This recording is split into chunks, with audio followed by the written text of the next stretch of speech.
اللهم اجعل لنا لسانا ذاكرا وقلبا خاشعا وجسدا على البلاء صابرا. اللهم نعوذ بك من الهم والحزن، ونعوذ بك من العجز والكسل، ونعوذ بك من غلبة الدين وقهر الرجال.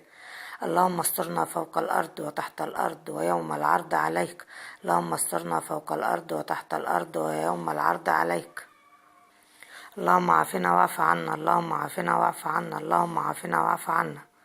السلام عليكم ورحمة الله وبركاته. أهلا بكم معايا في مطبخ شروق الشمس. السلام عليكم ورحمه الله وبركاته. ازيكم يا بنات؟ عاملين ايه؟ النهارده مشتريات جايبينها من السوق، هنوريكم الاسعار الحاجات اللي قبل رمضان ان شاء الله. ده موز كيلو ب5 جنيه، 2 كيلو ب10 جنيه. ودي شطة بلدي كيلو ب8 جنيه. جبت نص كيلو بس على قد كده عشان بتبوظ عندي. اما القطة طبعا هنا غالية جدا، الكيلو ب7 جنيه، ولقيتها في السوق ب5. جبت 4 كيلو ب20 جنيه. عجبتني الكنكه دي كنكه ستانلس اهيت ب20 جنيه. قلت اجيبها يعني واجربها، انا عندي كتير بس دي عجبني شكلها. وجبت ده يعني حابين بقى نقول طبق مسليات.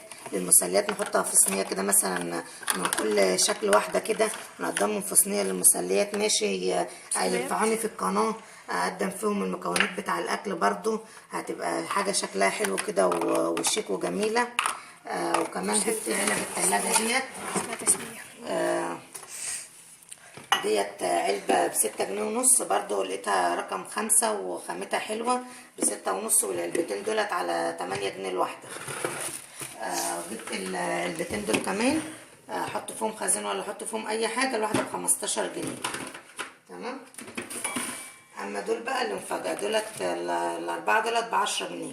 عجبوني قوي، مثلا احجام صغيره للجبنه، لمربى، لاي حاجه، بدل ما احطها في التلاجة كده في طبق ولا حاجه يبقى محطوطه في قلبي. اما هنا بقى جبت هنا سجق وهعمله معاكم ان شاء الله، واوريكم طريقتي هتعجبكم قوي في اعمال السجق. ودي لحمه ممكن اعمل حواوشي او مكرونه بشاميل، وهوريكم الطريقه ان شاء الله. وكمان جبت سمك تونه، الكيلو من دوت ب23 جنيه. هعمل تونه معاكم، لان التونه طبعا اللي في المحلات اسعارها غلت جدا وعلبه صغيره، فانا بحب اعملها هنا في البيت.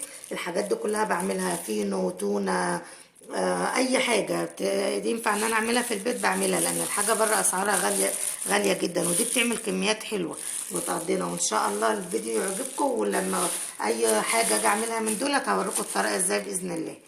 والسلام عليكم ورحمه الله وبركاته. ولو عجبكم الفيديو ما تنسوش تعملوا لايك وشير وسبسكرايب وتفعلوا الجرس عشان يوصلكم كل جديد. لو اول مره تسمعونا ما تنسوش تشتركوا في القناه. مع السلامه. بصي يا